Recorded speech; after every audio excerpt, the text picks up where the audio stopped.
If you ever take a long road trip in America and your GPS suddenly tells you to turn onto a road that isn't supposed to exist, don't follow it.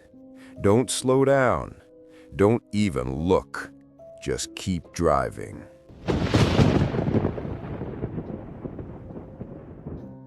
After listening to these horrifying 5 road trip horror stories, you will think twice before starting a road trip.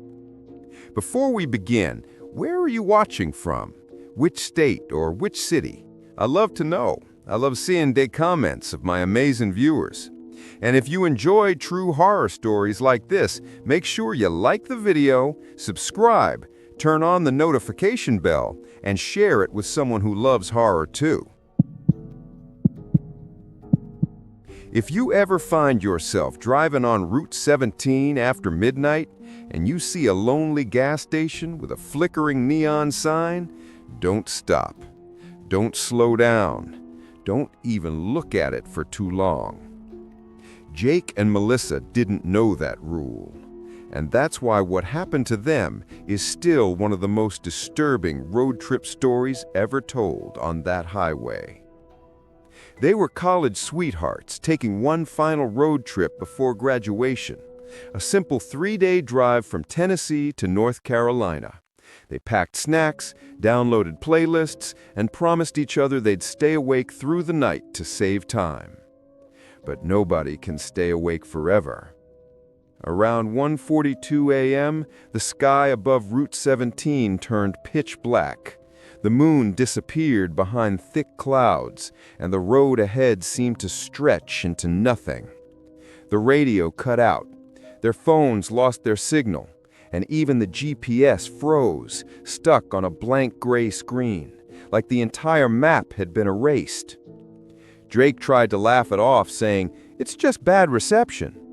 But Melissa wasn't laughing. She said the air felt heavier, like something was wrong with the night. By 2:15 a.m., their fuel gauge was frighteningly low, lower than it should have been. They had filled their tank not even 4 hours earlier, but the needle was already kissing the E. They were alone on the road. Not one car ahead of them, not one car behind. No towns, no houses, no street lights. Just miles of darkness. Jake was squinting at the empty road when he saw it. A neon sign flickering somewhere up ahead. It glowed sickly blue and pink, buzzing like it was struggling to stay alive. It read, "Gas, food, rest." Jake let out a breath of relief, but Melissa whispered, "Jake, this place wasn't on the map." He didn't care. They needed fuel. As they pulled off the highway, the neon lights flickered wildly, casting distorted shadows across the lot. The building looked ancient, like something left over from the 70s. The paint peeling, the windows foggy, the pumps older than their parents. There were no other cars, no movement, no sound, not even insects, just dead, suffocating silence. Jake stepped out of the car and immediately froze. The air was freezing, unnaturally cold for a summer night. Melissa rolled down her window and whispered, "Jake, let's go. I don't like this place." But the car was nearly empty. He walked around the old gas pump and picked up the handle. It felt heavier than it should have been. Warmer, too, like someone had been holding it just moments before, but no one was there. He slid his card into the machine. No response. The screen was off, dead. He tried again. Nothing. Suddenly, the lights above the pump flickered sharply. Then the machine beeped. The screen lit up with green letters. Select fuel type. Jake stepped back. He hadn't touched anything. "Hello?" he called out. His voice echoed like he was shouting inside a huge, empty building. No answer. Inside the gas station convenience store, the lights were on. Bright. Too bright. A buzzing light spilled out onto the concrete. Jake walked toward the glass door, trying to see inside. Melissa whispered loudly from the car, "Jake, get back here, now!" He ignored her. He wiped a circle on the foggy glass and looked inside. That's when he froze. Inside, there was fresh coffee steaming on the counter. A plate of donuts sat on a small table, one of them half-eaten. Newspapers were scattered everywhere, but every single one was dated July 1978. The store looked lived in, used, abandoned, all at the same time. Jake pushed the door open. A loud bell chimed above his head. He stepped inside. The smell hit him first, a strong mix of old wood, gasoline, and something metallic, almost like blood. "Hello?" he called. No answer. He walked toward the counter where the coffee sat. Steam was still rising. Someone had poured it recently, very recently. He touched the cup. It was hot. Melissa honked the horn outside. Jake nearly jumped. "Jake, I'm serious. Come back here." He turned toward the door to reassure her. That was when he heard it. Something shifting behind the counter. Slowly, scraping, dragging. He stepped back. A cold chill crawled up his spine. "Hello?" he whispered again, but much more carefully this time. A pale hand appeared at the edge of the counter. Thin, veiny, shaking. Then a face rose up slowly, like someone who hadn't stood in years. A man. At least, he looked like a man, but his skin was grayish and thin, stretched tightly over his bones. His eyes were sunken, and his hair hung in greasy strands over his face. He stared at Jake with a look that wasn't quite human. Jake stumbled back. The man opened his mouth. His jaw cracked as he spoke. "If you leave, don't look behind you." Jake felt every hair on his body stand up. "What? Why?" he asked, but the man slammed his hand on the counter, trembling violently. "Don't look behind you." Jake didn't wait. He ran out of the store, sprinting toward the car. The moment he stepped outside, he heard something behind the building, something big, something breathing, heavy, slow breaths that rattled like a broken machine. Jake didn't turn around. He jumped into the car. "Drive!" Melissa screamed. Jake floored it. The tires screeched. The car shot forward. But as they reached the end of the lot, Melissa, curious and terrified, turned her head slightly, and she saw it. A tall, elongated figure stepped into the glow of the neon lights behind them. It didn't walk like a person. It moved in fast, jerky bursts, unnatural angles, limbs too long, neck too stretched. Its head snapped toward their car with a sickening crack. Then it ran. Not casually, not normally. It sprinted across the lot on limbs that bent the wrong way, running on all fours, then two legs, then all fours again, like it couldn't decide what shape it wanted to be. Melissa screamed. Jake refused to look. He pushed the car to 80 miles per hour, then 90, then 100, but he could hear it behind them, its footsteps hitting the asphalt, getting faster, closer, louder. Then, as suddenly as it began, everything stopped. Silence. The weight lifted. The footsteps vanished. Jake didn't slow down until they were miles away. When they finally pulled over at a rest stop, they sat in silence for a long time, trying to calm their breathing. Then Melissa gasped. She pointed at the back windshield. Carved deep in the glass like with claws were 3 words. "I saw you." They left Route 17 the next morning and swore never to drive it again. To this day, that gas station has never been found again on any map. But truckers say that sometimes late at night they see a strange flickering light far off the highway. And if you stop there, don't look behind you. If your GPS ever tells you to take an exit that you've never seen before, especially at night. Don't slow down. Don't question it. Don't even glance toward it. Because sometimes the road you're being guided to isn't meant for the living. Daniel didn't know that. It was late October, around 2:50 a.m. Dane was driving alone through rural Colorado, heading back home after visiting his sister. The road was dead quiet. Just him, the trees, and the faint rumble of his engine.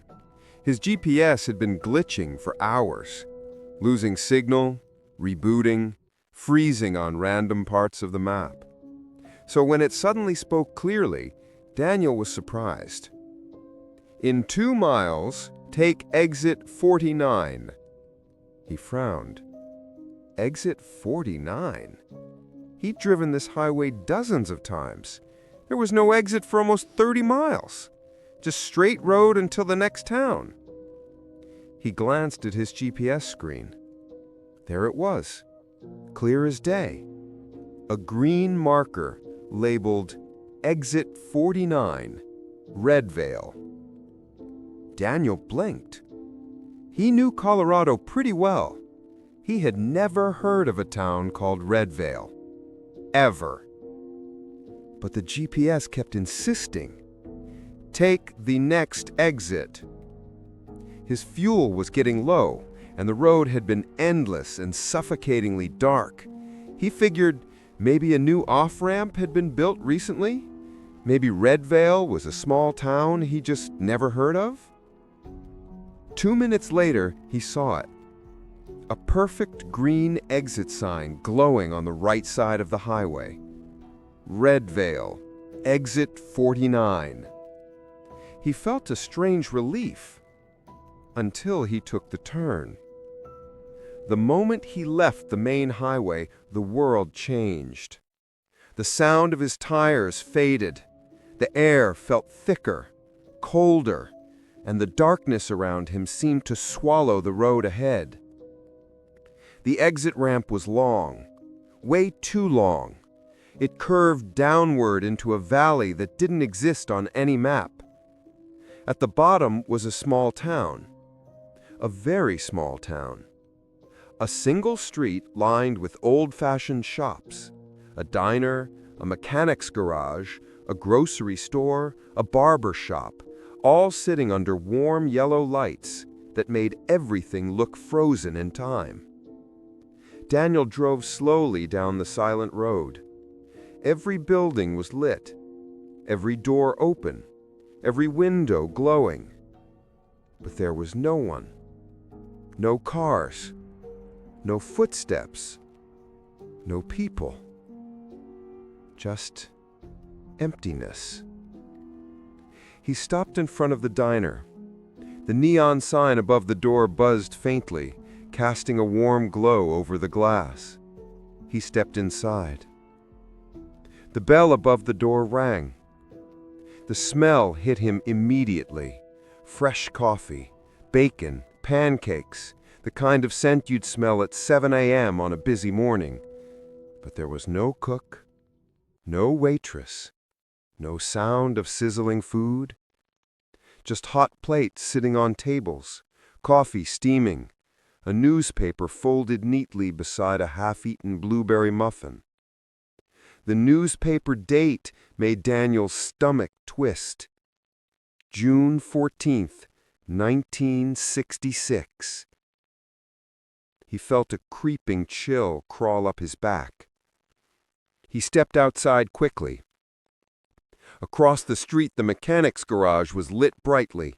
Tools scattered everywhere, a radio playing faint static, but no one there.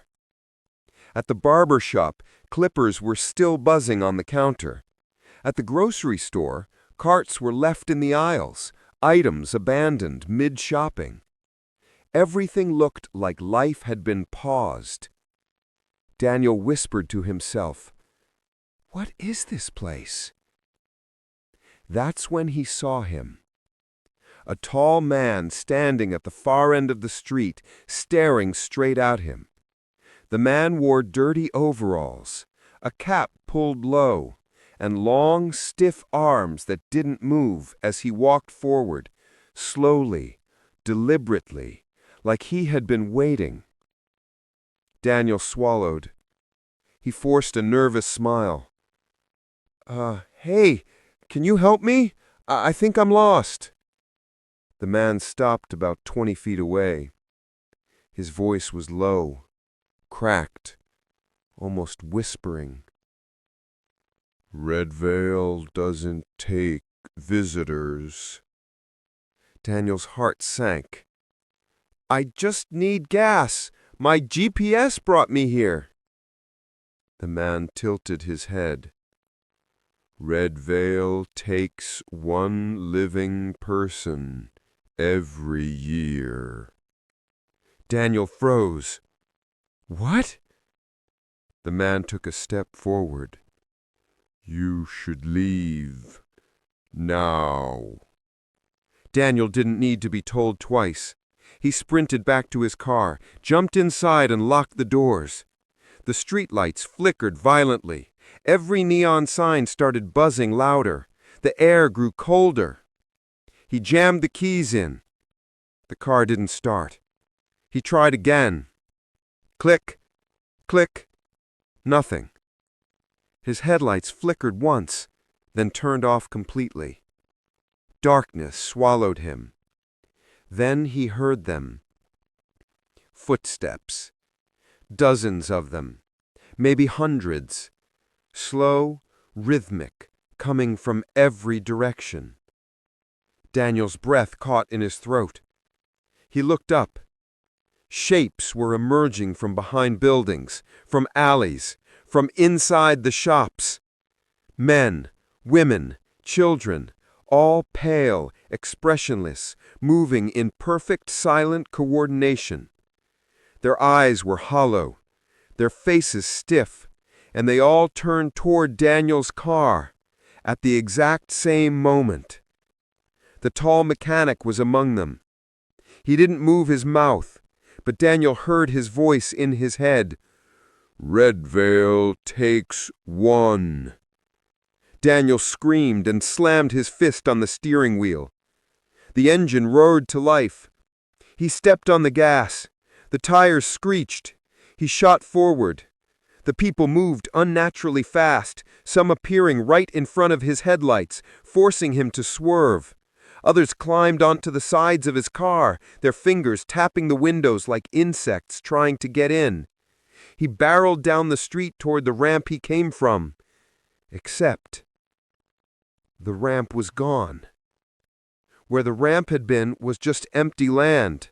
A row of trees, no road, no exit.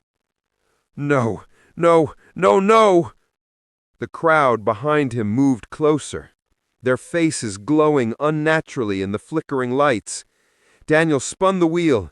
He turned down another street, then another, but every turn brought him back to the same place. The diner, the entrance, the exact spot he started. The people were closing in. Their footsteps were getting faster, their heads snapping unnaturally with each step. Daniel squeezed his eyes shut. "Please, please let me out!" Then silence. He opened his eyes. He was on the highway, driving at 70 miles per hour. His heart was racing, his hands shaking. He checked his GPS. It had frozen again. The map showed no exit behind him. He looked in his rearview mirror. Nothing. Just the empty road stretching into the night. He drove until sunrise, refusing to stop even once. The first gas station he reached, a real one, was full of people.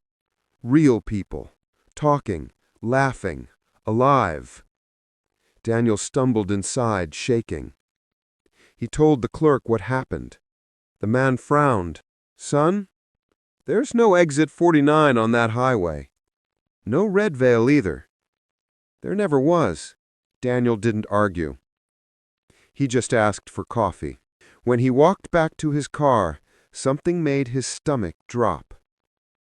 His back bumper had deep scratches in it. Not from branches, not from a crash. Claw marks. 3 long, deep claw marks. He stared at them for a long time. Then he got in his car and drove away. Daniel avoids late-night driving now. He avoids highways he doesn't know. He never relies on GPS after dark. People in South Carolina say Mile 46 isn't a location. It's a trap. And the thing waiting there is not human. Elias was the kind of traveler who didn't believe in ghost stories. Every few months, he took long night drives to clear his head. He said the darkness helped him think. But on this particular night, the darkness wasn't helping him think. It was swallowing him whole. He had been driving for hours, passing nothing but empty woods, flickering billboards, and patches of fog that looked like hands reaching across the road. His signal died. His music stopped. Even the engine sounded different, quieter, almost like it was scared. Then his GPS glitched. The screen froze, flickered, and shifted to a new route he didn't choose. "Turn right onto Mile 46 road," the GPS said, in a voice that didn't sound like the normal voice it used. Elias frowned. He had driven Highway 17 more times than he could remember. There is no Mile 46 road. He ignored it. The GPS repeated, louder this time. "Turn right." And then it shut off completely. No map, no signal, just darkness. He should have turned around. He should have kept going straight. But he was tired, annoyed, and convinced it was just a glitch. So when he saw an old wooden sign on the side of the road that read, "Mile 46, arrow," pointing down a narrow side road, he turned into it. The moment he entered Mile 46 road, the forest seemed to close around him. His headlights looked weaker, swallowed by the trees pressing in from both sides. There were no houses, no mailboxes, not even a power line. Just miles and miles of suffocating woods. The further he drove, the stranger everything felt. His radio turned on by itself. Static. Then a woman's voice whispered through the static. "Don't stop." Elias slammed the radio button off, his heart now racing, but the whispers continued, faint like someone sitting in the back seat. He didn't dare look in the mirror. After several minutes, he saw something ahead, just barely visible. A figure, standing in the middle of the road.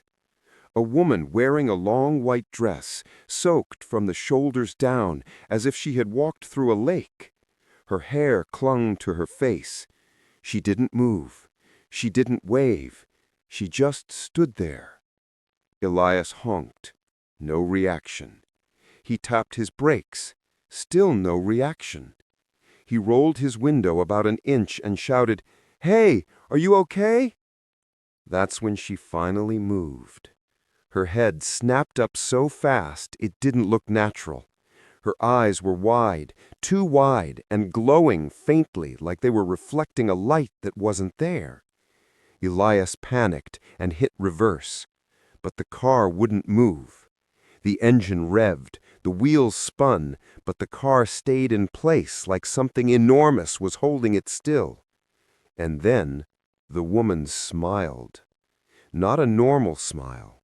A stretched, broken smile that reached too far and showed too many teeth.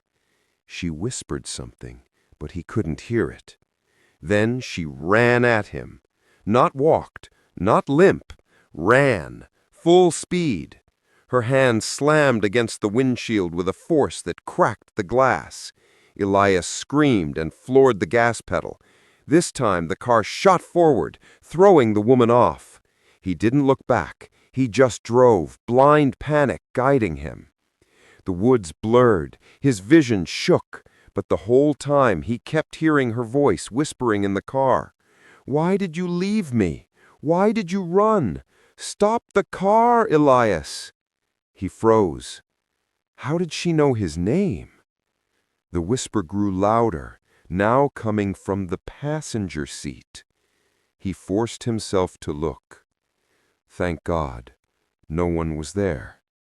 But the seatbelt was fastened, as if someone invisible was sitting in the seat beside him.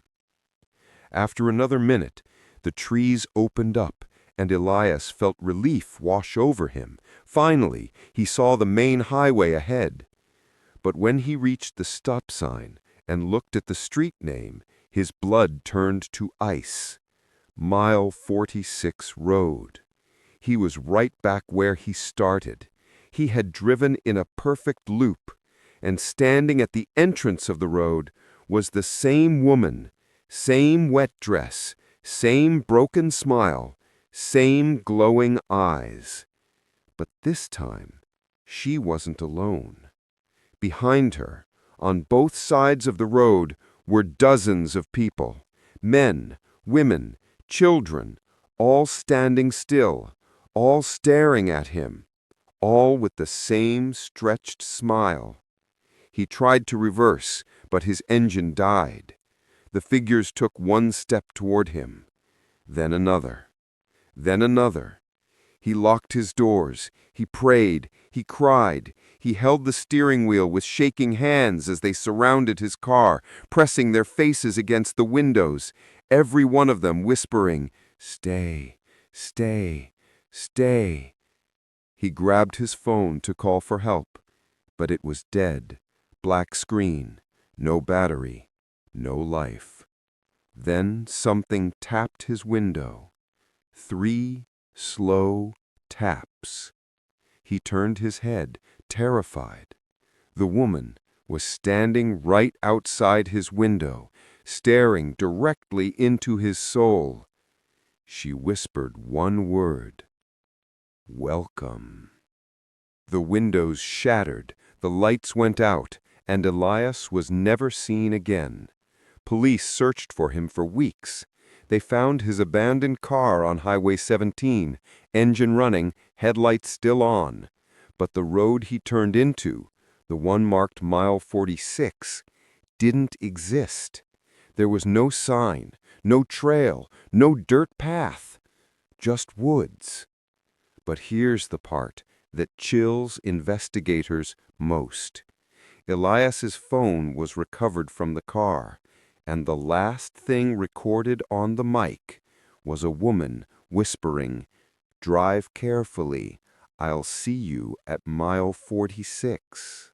I've always been comfortable driving at night. The long stretches of empty highway, the hum of the tires on the asphalt, the cool air coming through a cracked window. Night driving has always been my peaceful place. I worked as a long-distance delivery driver for almost 8 years, and nothing about the road ever scared me. Not storms, not animals, not weird people at gas stations. But there is one road I will never forget. A road I never should have taken. A road that, according to every map, every GPS system, and every officer I spoke to afterward, does not exist. It happened on a delivery run along Interstate 70, somewhere in the empty stretch between Kansas and Colorado. If you've never driven that route, it's basically just darkness and flatland forever. At 2:30 a.m., it feels like you're the last person left on Earth. My GPS glitched out first. A small freeze, then a total shutdown of the map. Not unusual, but annoying. I tried restarting it while keeping the truck steady between the faded lane lines. That's when I saw the bright orange detour sign sitting on the shoulder. I frowned because I didn't remember ever seeing Route 371 on any map. But detours are common, especially for overnight construction. I slowed down, took the exit, and followed the arrow. The new road surprised me. The asphalt looked freshly paved, smooth as glass, perfectly black, no cracks, no wear, not even dust. I remember thinking that it looked too good for a temporary detour road. But I stayed on it because the sign told me to, and I trusted signs more than my glitchy GPS.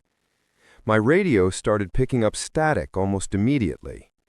At first I thought I was losing the station, but then the static began pulsing, like it was syncing with something. My phone lost service too, completely dead.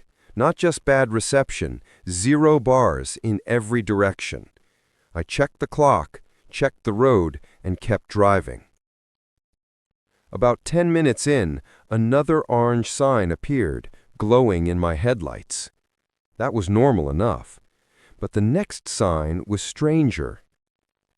Why would a detour need a warning like that? Usually they just direct you around the area and back to the main road. But I shrugged it off. Maybe they were using heavy machinery or explosives. No big deal. Except the road stayed perfectly smooth. No gravel, no cones, no people, no signs of construction at all. Then I passed the first reflective marker on the roadside. It was bright white, brand new, like everything else.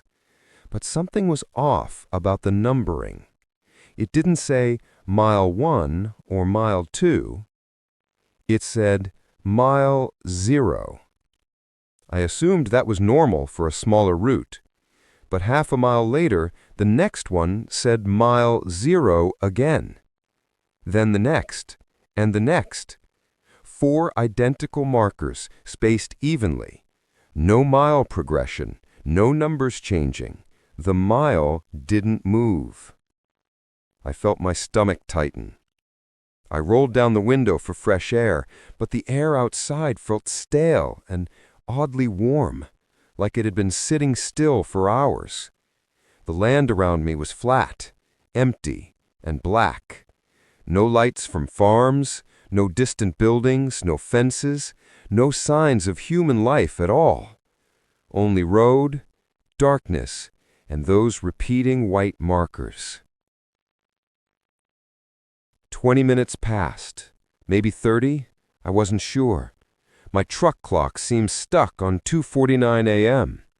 No matter how many times I glanced at it, it didn't change. Then I saw movement ahead, something reflective, another sign. But this one wasn't orange. It was plain metal, a tall rectangular warning sign that read, "Dangerous area." I slowed down. The road was still straight, flat, perfect. But the darkness ahead felt thicker, like fog without the fog. My headlights seemed to hit a wall of black instead of illuminating the road. 100 feet later, I saw a barricade. But not a normal one. It wasn't plastic or construction style. It was old, wooden, rotting, like something you'd see in a ghost town. The wood was gray and splintering, with reflectors that were sun-faded and barely visible. It didn't match the new detour signs at all. I brought the truck almost to a full stop, then noticed there were no workers, no cones, no lights, no machines. Nothing. Just this strange wooden barricade blocking the road and a flat expanse of total darkness beyond it. I reached for my hazard lights and then froze.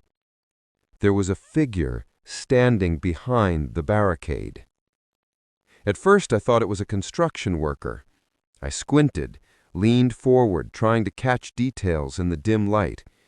The figure was wearing something dark, maybe a jacket. But the face, I couldn't see the face at all. Just shadow. Deep shadow, like my headlights didn't reach it. I honked lightly. No response.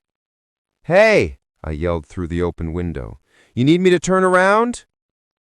The figure didn't move, didn't gesture, didn't acknowledge me.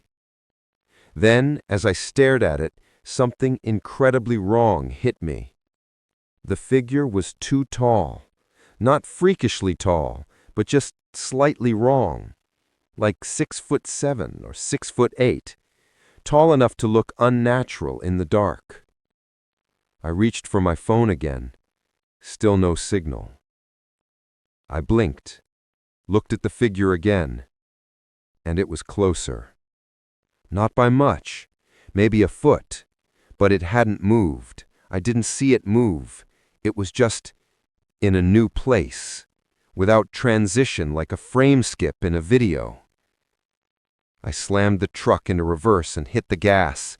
The truck jerked backward, rattling harder than it should have on a brand new road. My headlights pulled away from the figure, swallowing it in blackness. I kept reversing for at least a mile before the panic hit me. I couldn't drive backward forever. I spun the wheel, executed a shaky three-point turn, and started heading back the way I came. Except there were no detour signs now. No orange, no warnings, no reflective mile markers. Just black pavement and empty fields stretching endlessly. I drove faster. 5 minutes, 10 minutes, 15. The dark land around me never changed. No intersections, no buildings, no exit signs. It felt like I was driving inside a loop. My radio filled with static again, louder this time, like whispering layered under the interference. I turned it off. The static didn't stop. It was still coming from the speakers, even though the radio was powered down. I punched the radio with my palm, and the static broke into a sharp shriek that made me jerk the wheel. Then, sudden headlights behind me. I nearly cried with relief. Another vehicle, a large one, probably a truck or a highway repair vehicle coming from the interstate. I slowed a little so they could catch up, planning to wave them down and ask for help. But as the headlights approached, they didn't illuminate the road or my mirrors the way normal lights would. They looked unfocused, like the light was scattered, bending in ways it shouldn't. The vehicle behind me didn't make any noise. No engine, no tires, no rumble on the pavement. Just silent, floating light. It got closer. Too close. So close the lights filled my entire cab with white glare. I pressed the gas pedal down until it hit the floor. The engine roared. The truck surged forward. The lights behind me matched my speed effortlessly. Then they rose higher, higher, higher, until they weren't headlights anymore. Just two blinding white orbs hovering behind me, not attached to anything. I screamed, swerved, and suddenly burst back onto Interstate 70. No bump, no merge, no transition. It was like I dropped into reality from above. Cars were passing in both directions. The radio was normal again. My clock jumped from 2:49 a.m. to 3:41 a.m. instantly. I pulled onto the shoulder and threw up on the pavement. A state trooper eventually found me and asked me why I was stopped. I told him everything, the detour, the signs, the barricade, the lights. He listened quietly and then said something I will never forget. There's no Route 371. The worst place to break down is the American desert at night. Anyone who has driven the long, empty highways in Nevada or Arizona knows what I mean. The darkness out there feels alive. The silence presses against your ears. The nearest town might be 40, 50, 60 miles away. If you're lucky, you might see one car an hour. I wasn't lucky. I was driving west on Highway 93, heading toward Las Vegas after visiting my sister in Phoenix. I'd left late, around 9:45 p.m., hoping to beat the morning traffic. By midnight, I was deep in the desert. The temperature had dropped sharply, and the wind had picked up, rattling the sides of my old Honda CR-V. My gas tank was half full, my podcast was playing low, and everything felt normal, until my check engine light came on. It flickered once, twice. Then my entire dashboard lit up like a Christmas tree. I cursed and eased off the gas. The car started jerking, hard, like something was knocking around underneath. Then, with a loud metallic clunk, my engine lost power completely. I coasted onto the gravel shoulder, barely making it before the car died altogether. I tried the ignition. The engine clicked, wheezed, and gave up. Nothing. I looked around. No cars, no lights, just a straight black highway stretching endlessly forward and backward. The moon was behind clouds, and everything felt swallowed by the desert. I checked my phone. No service. Not a single bar.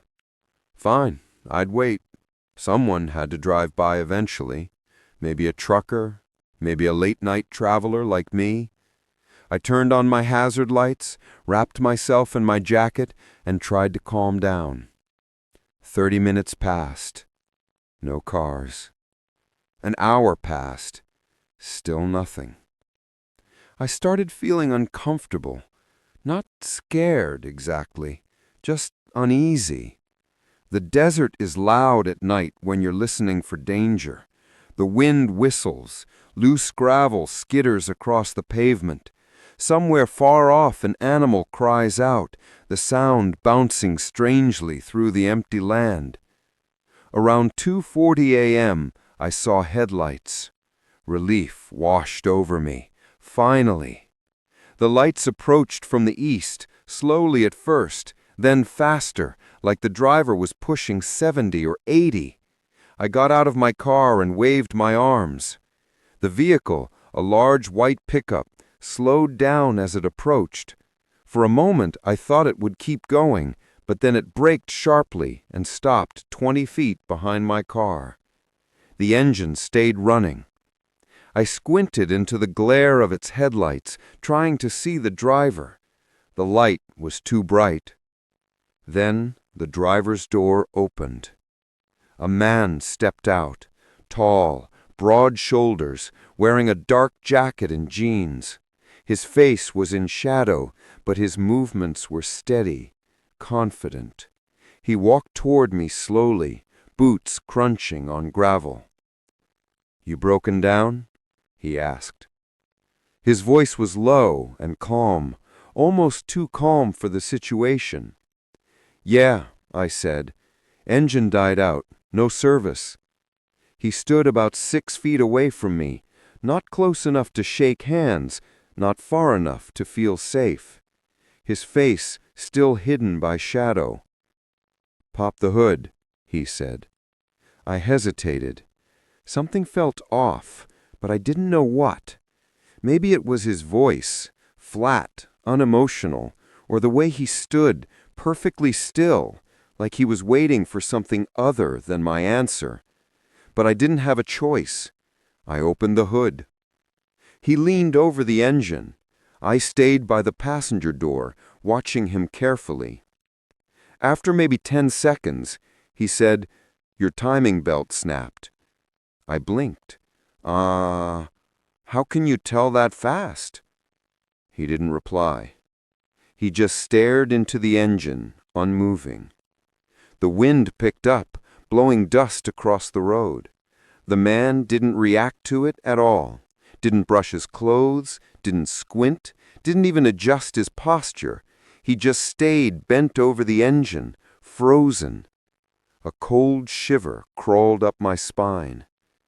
Then he straightened and turned toward me, too fast, not unnatural, not superhuman, just too quick to be normal for someone his size. "Where were you heading?" he asked. My throat tightened. "Vegas?"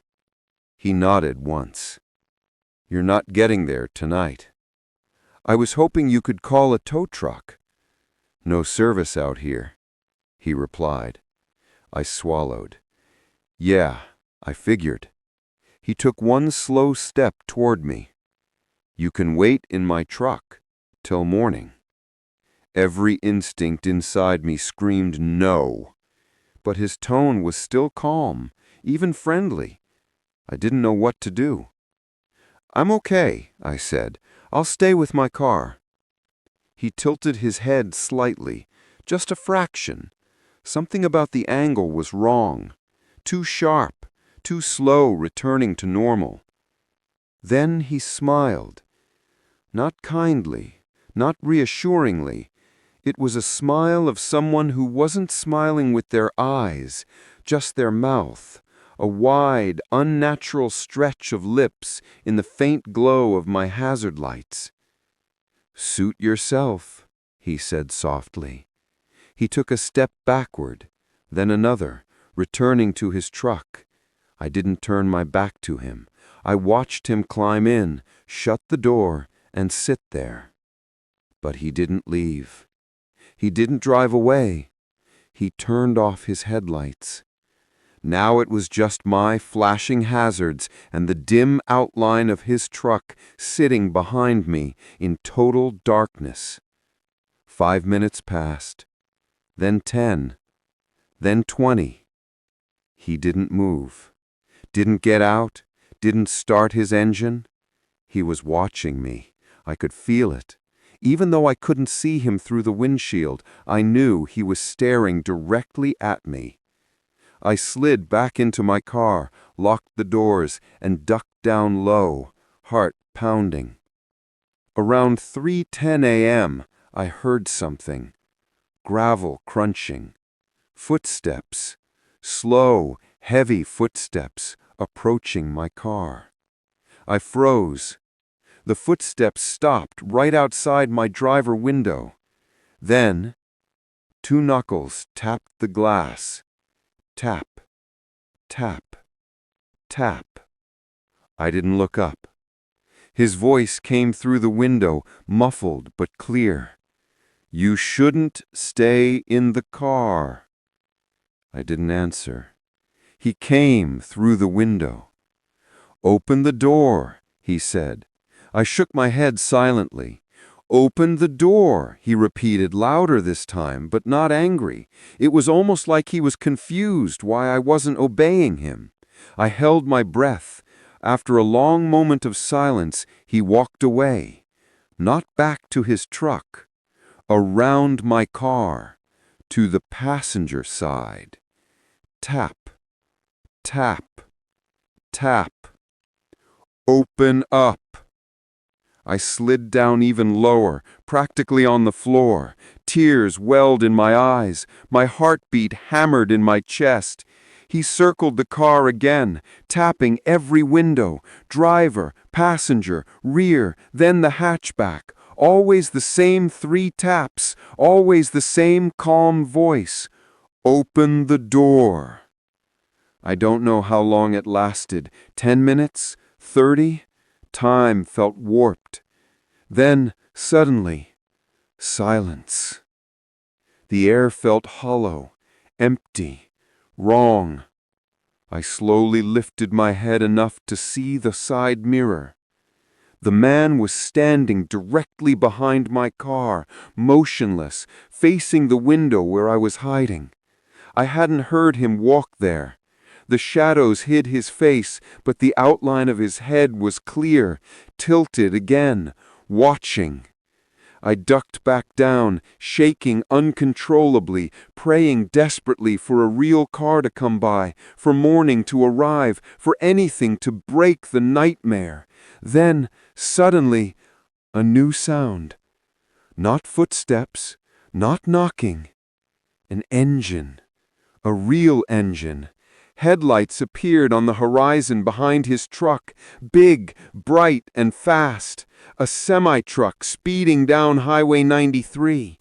The figure didn't move as the semi approached, didn't even turn, but the moment the headlights washed over my car, He was gone.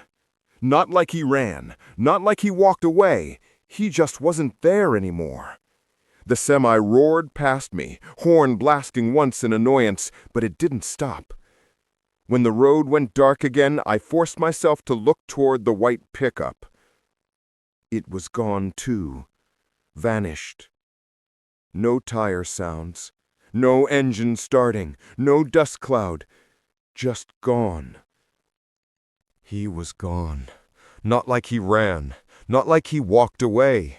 He just wasn't there anymore. The semi roared past me, horn blasting once in annoyance, but it didn't stop. When the road went dark again, I forced myself to look toward the white pickup. It was gone too.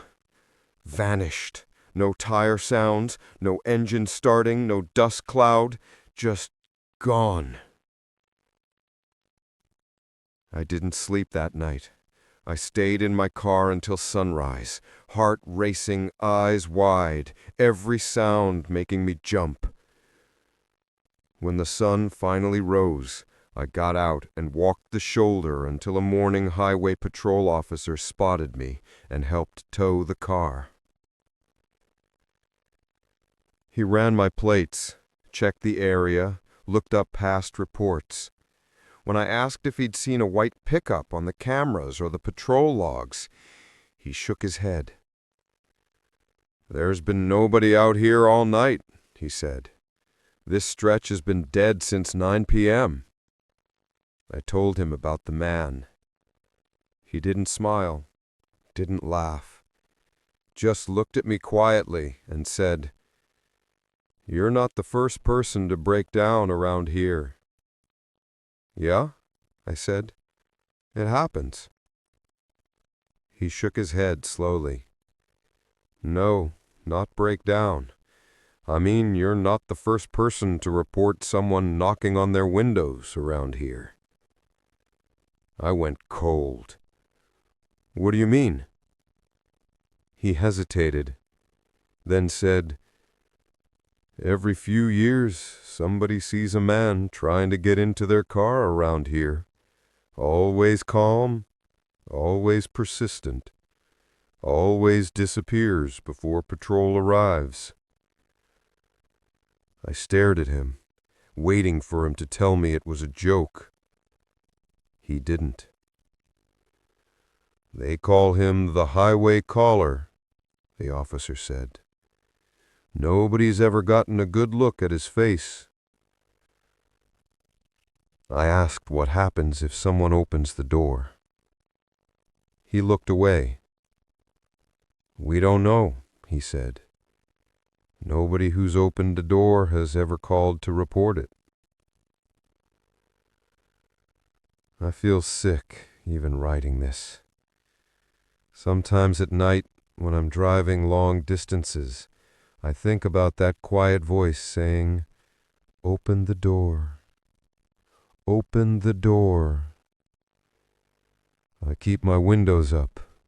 I keep my doors locked. And I never, ever stop on Highway 93 after midnight. If I break down again, I'll run before I let anyone knock on my windows. Because I know now, not everyone you meet on the road is human, and the ones who aren't always knock first.